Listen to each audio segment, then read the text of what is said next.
आइए भक्तों, आज सुनते हैं वट सावित्री व्रत की कथा। तो एक बार बोलिए प्रेम से शिव जी की जय, माता पार्वती की जय। विवाहित महिलाओं के बीच अत्यधिक प्रचलित ज्येष्ठ कृष्ण अमावस्या के दिन आने वाले सावित्री व्रत की कथा निम्न प्रकार से है। भद्र देश के एक राजा थे जिनका नाम अश्वपति था। भद्र देश के राजा अश्वपति के कोई संतान न थी। उन्होंने संतान की प्राप्ति के लिए मंत्र उच्चारण के साथ प्रतिदिन 1,00,000 आहुतियां दी। 18 वर्ष तक यह क्रम जारी रहा। इसके बाद सावित्री देवी ने प्रकट होकर वर दिया कि राजन, तुझे एक तेजस्वी कन्या पैदा होगी। सावित्री देवी की कृपा से जन्म लेने के कारण से कन्या का नाम सावित्री रखा गया। कन्या बड़ी होकर बेहद रूपमान हुई। योग्य वर न मिलने की वजह से सावित्री के पिता दुखी थे।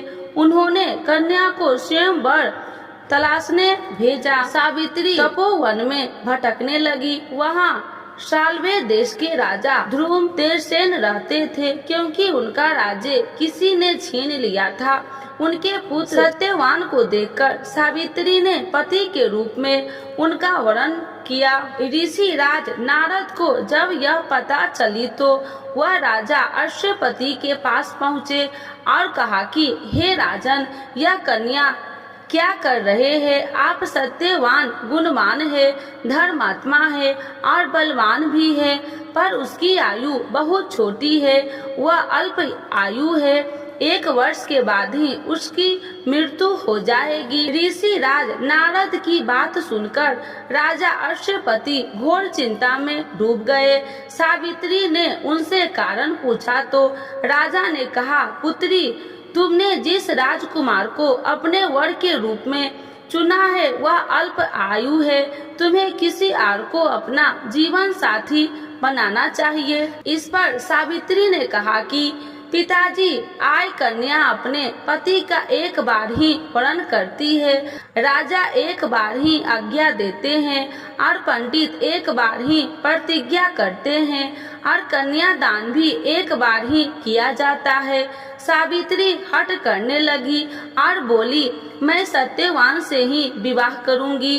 राजा अश्वपति ने सावित्री का विवाह सत्यवान से कर दिया। सावित्री अपने ससुराल पहुंचते ही सास ससुर की सेवा करने लगी। समय बीतता चला गया। नारद मुनि ने सावित्री को पहले ही सत्यवान की मृत्यु के दिन के बारे में बता दिया था। वह दिन जैसे जैसे करीब आने लगा, सावित्री अधीर होने लगी।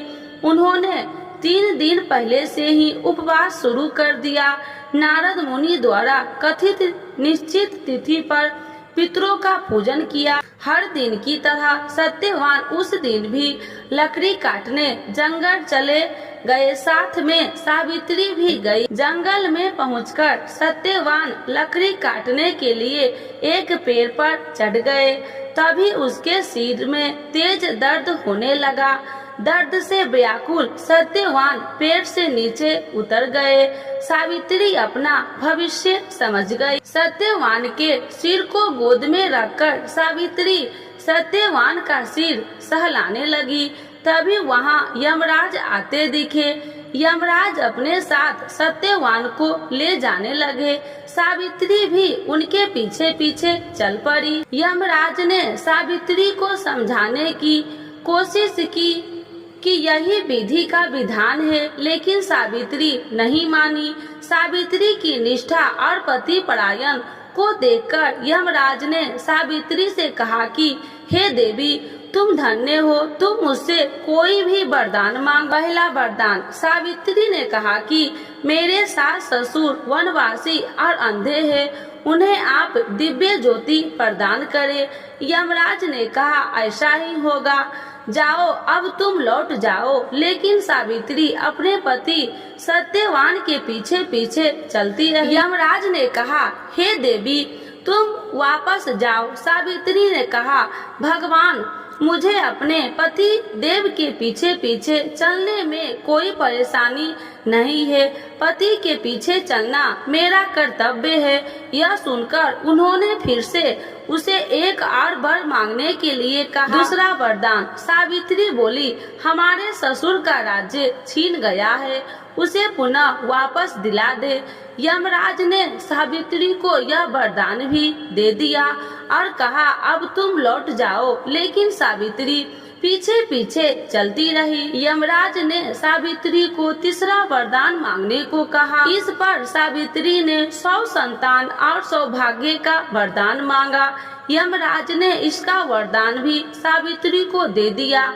सावित्री ने यमराज से कहा कि हे प्रभु, मैं एक पतिव्रता पत्नी हूँ और आपने मुझे पुत्रवती होने का आशीर्वाद दिया है। यह सुनकर यमराज को सत्यवान के प्राण छोड़ने पर यमराज अंत ध्यान हो गए और सावित्री उसी वट वृक्ष के पास आ गई जहाँ उसके पति का मृत शरीर पड़ा था। सत्यवान जीवित हो गया और दोनों खुशी खुशी अपने राज्य की ओर चल पड़े। दोनों जब घर पहुँचे तो देखा कि माता पिता को दिव्य ज्योति प्राप्त हो गई है। इस प्रकार सावित्री सत्यवान चिरकाल तक राज्य सुख भोगते रहे। अतः पतिव्रता सावित्री के अनुरूप ही प्रथम अपने सास ससुर का उचित पूजन करने के साथ ही अन्य विधियों को प्रारंभ करे। व्रत सावित्री व्रत करने और इस कथा को सुनने से उपवासक को वैवाहिक जीवन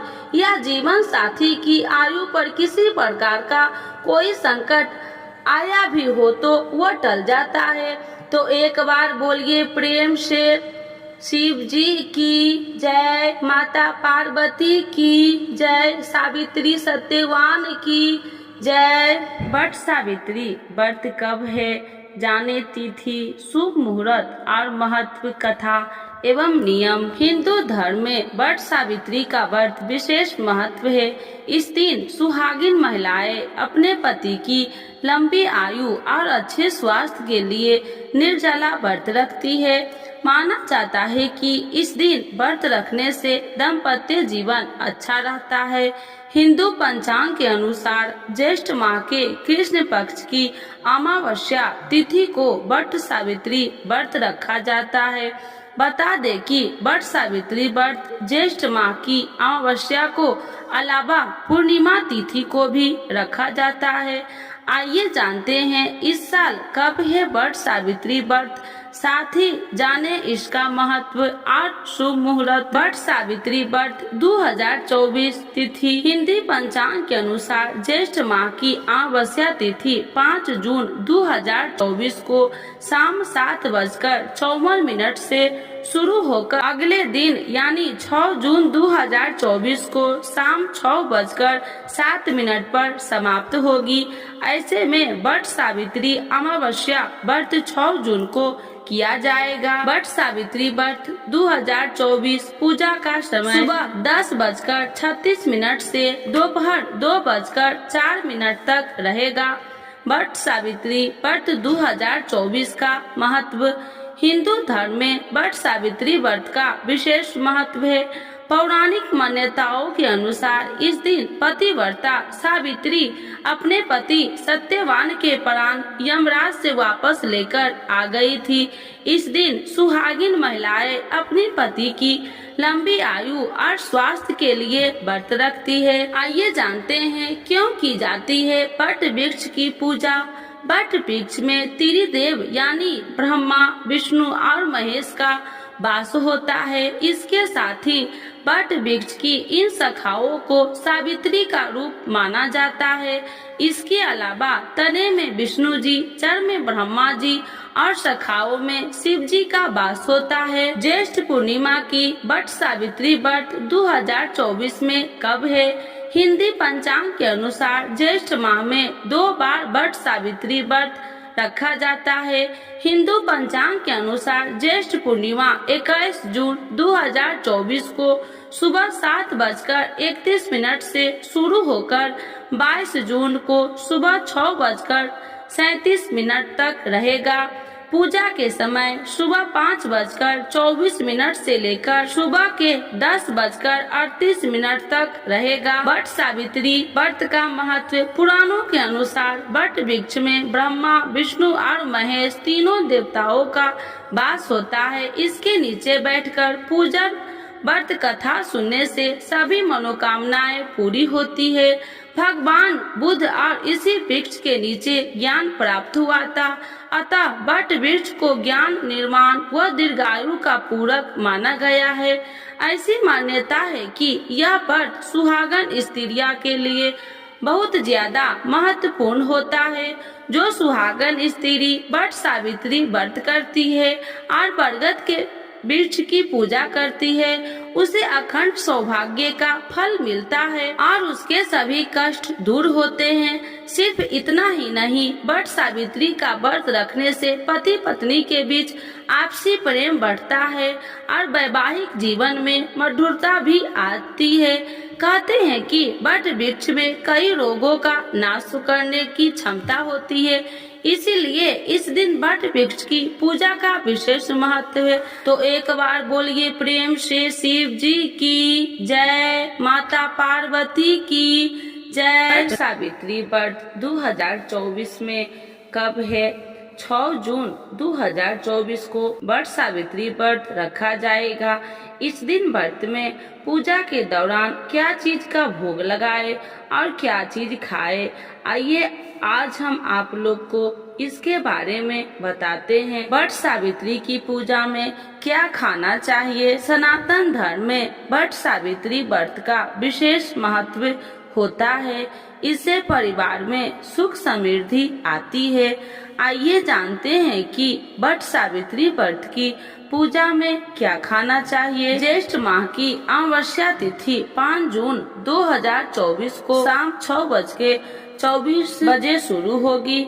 वही इस तिथि का समापन 6 जून को शाम 4:37 पर होगा। महिलाएं वट सावित्री व्रत की पति की कुशलता और दीर्घायु के साथ रोग मुक्ति की कामना के लिए रखती है। वट सावित्री व्रत रखने वाली सुहागिन महिलाओं को आम के मुरब्बे और गुड़ का या चीनी का सेवन करना चाहिए। वट सावित्री की पूजा के दौरान चना, पूरी और पुआ का भोग लगाना चाहिए।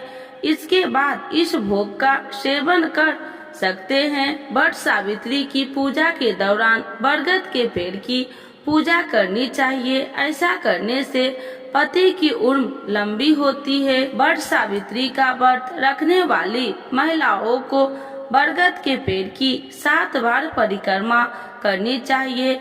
इस पर कच्चा सूत और कलावा लपेटकर कथा सुने। वट सावित्री व्रत के दिन तामसिक चीजों का सेवन करने से बचना चाहिए।